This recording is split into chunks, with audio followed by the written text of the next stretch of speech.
পরিবর্তন হয়েছে, বাংলার অনেক রূপের পরিবর্তন হয়েছে, সরকার কাঠামোর পরিবর্তন হয়েছে।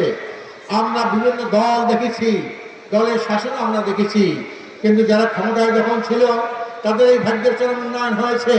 দেশের উন্নয়ন এবং জনগণের ভাগ্যের কোনো পরিবর্তন আসে নাই।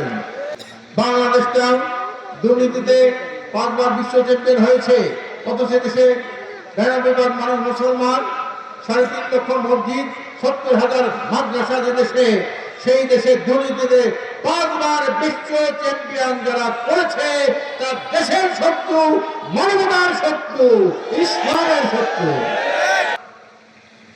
আমরা এই দেশ 54 বছর হইল আমরা স্বাধীন করছি, কিন্তু স্বাধীনতার প্রকৃত স্বাদ আমরা এখনো পর্যন্ত পাই না। এই শিবপুরের মানুষ অবহেলিত, বঞ্চিত। এই শিবপুর এমন একটা উপজেলা, নরসিংদীর একবারে মধ্যখানে, ওইদিকে রায়পুরা, ওইদিকে বেলাবর, মনোহরদী, পলাশ, সদর, সবগুলা কিন্তু আমাদের শিবপুরের সাথে লাগা আছে। এই শিবপুরের উন্নয়ন, নরসিংদীর উন্নয়ন, আমরা কিন্তু সেই পরিমাণের উন্নয়ন আমরা দেখি। 54 বছরে আমরা এই দেশে অনেক সরকার দেখেছি। আমরা এই পিছনে ফিরে যেতে চাই না। আমরা আগামী দিনে বাংলাদেশে ইসলামপন্থীদের সরকার দেখতে চাই। আমরা এই বাংলাদেশে আর কোনো ফেসিবাদ দেখতে চাই না। আমরা আর কোনো লুটেরা দুর্নীতিবাজদের শাসন দেখতে চাই না। আমরা আর কোনো অপশাসন, দুঃশাসনের শিবপুরে দেখতে চাই না। সাধারণ মানুষ আজকে ইসলামের পক্ষে ঐক্যবদ্ধ। সাধারণ মানুষ আজকে ইসলামপন্থীদের পক্ষে ঐক্যবদ্ধ। আগামী দিনে বাংলাদেশে ইসলামকে কায়েম করতে হলে আমাদের মাঠে ময়দানে রাস্তা শুরু করতে হবে, ঠিক কিনা?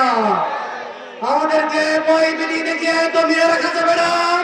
পীর সাহেব চরমুরাই সৈনিকেরা আগামী দিনে শিবপুর দিনে হাত পাখাকে ইসলামপন্থী প্রার্থীকে বিজয়ী করে ছাড়বে ইনশাআল্লাহ।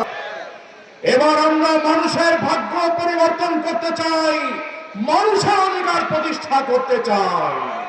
আগামী 12 ফেব্রুয়ারি নির্বাচন হবে।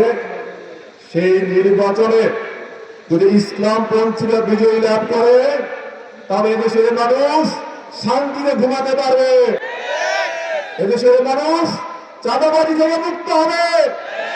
এদেশের মানুষ হত্যা, খুন এবং ধর্ষণ থেকে মুক্ত হবে। বন্ধুরা, আর যদি আমরা সংসদে যেতে না পারি, আমরা দেখেছি, আমরা 1991 সালে দেখেছি, 2001 সালে দেখেছি, 2024 থেকে আজকে পর্যন্ত দেখতেছি, ঠিক কিনা বন্ধুরা? আমরা এতদিন জানতাম নির্বাচনের আগে মানুষের পায়ে হাত দেয়, নির্বাচনের পরে ঘাড়ে হাত দেয়। কিন্তু আমাদের এমন দুর্ভাগ্য, নির্বাচনের আগেই আমরা আজকে চাঁদাবাজ, সন্ত্রাস আর জুলুমের শিকার। বন্ধুরা, ঠিক কিনা বলেন?